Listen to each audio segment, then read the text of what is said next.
पाकिस्तान के सियालकोट के एक ही परिवार के 18 लोग पिकनिक मनाने के लिए घर से निकलते हैं।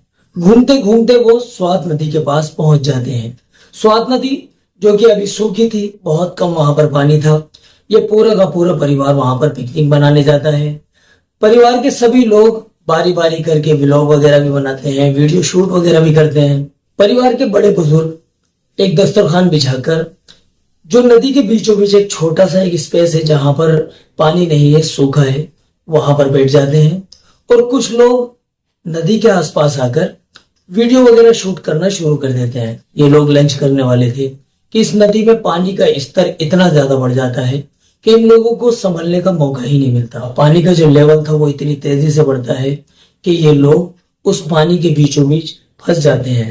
अब इन लोगों के लिए मसला था, 18 लोग एक ही परिवार के उस पानी में फंसे हुए थे कि अगर ये उसमें निकलने की कोशिश करते हैं तो पानी का बहाव इतना ज्यादा तेज था कि ये उसमें बह जाएंगे। ये लोग मदद की गुहार लगाते हैं। आसपास में खड़े लोग वीडियो शूट करते हैं, लेकिन मदद करने के लिए कोई आगे नहीं बढ़ता। इस सब का रीजन सिर्फ यही था कि पानी का बहाव बहुत ज्यादा तेज था। इस स्वात नदी के आसपास के जो जिम्मेदार लोग थे, जो रेस्क्यू टीम वगैरह होती है, उसको भी इन्होंने हेल्प के लिए गुहार लगाई।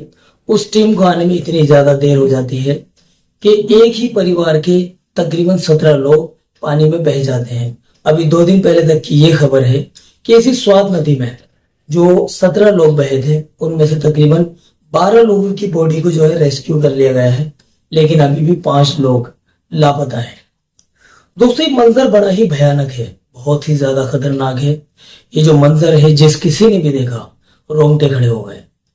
हालांकि इस वक्त पर यह कहना बहुत ज्यादा गलत होगा कि इन लोगों को घूमने की कोई जगह नहीं मिली। दोस्तों, जितने भी लोगों की जिंदगी खत्म हुई है, अल्लाह की तरफ से इन लोगों का वक्त तय था।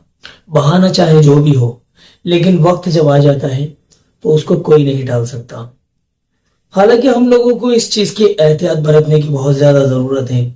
जब कभी भी हम कहीं घूमने जाएं, खास करके जो बरसात का टाइम वगैरह होता है, इस टाइम पर ऐसी जगहों पर जैसे हिल स्टेशन है या रिवर्स वगैरह है, ऐसी जगहों पर जाने से हमें बचना चाहिए। अभी हमारे महाराष्ट्र में भी एक हमने लोनावला वाला केस भी देखा था पिछले साल, कि वो लोग भी एक जगह घूमने के लिए गए थे। मौलाना का एक परिवार था, उसमें भी तकरीबन 5 या 6 लोग पानी में बह गए थे और उन लोगों की फिर बॉडी निकली थी। दोस्तों, घूमने फिरने के लिए जब कभी भी कहीं जाएं तो बहुत ज्यादा सेफ्टी के साथ में, बहुत ज्यादा ध्यान से जाएं। ऐसी जगहों पर बिल्कुल भी ना जाएं जिस जगह पर जरा भी खतरा हो। हालांकि मौत तो बरहक है, अल्लाह ताला ने मौत का जब वक्त मुकर्रर कर दिया है तो बहाना कुछ भी हो सकता है, मौत तो आनी ही है। अल्लाह ताला से बस यही दुआ है कि जितने भी लोग इस परिवार के दुनिया से रुखसत हुए हैं, सभी लोगों को अल्लाह ताला जन्नतुल फिरदौस में आला से आला मुकाम अता फरमाए। सभी लोगों की अल्लाह ताला मगफिरत फरमाए, परिवार वालों को सब्र जमील अता फरमाए। एक ही परिवार के 12 लोगों की बॉडी रेस्क्यू की जा चुकी है। अब से 2 दिन पहले तक 5 लोग लापता थे। अल्लाह ताला से बस यही दुआ है कि अल्लाह ताला हम सब पर, हमारे हालात पर रहम का, करम का, आफियत का मामला फरमाए। अल्लाह ताला हम सभी लोगों को सही समझ के साथ में सही फैसले लेने की सलाहियत अता फरमाए। चलिए दोस्तों, मिलते हैं अगली वीडियो में। अस्सलाम वालेकुम व रहमतुल्लाहि व बरकातहू।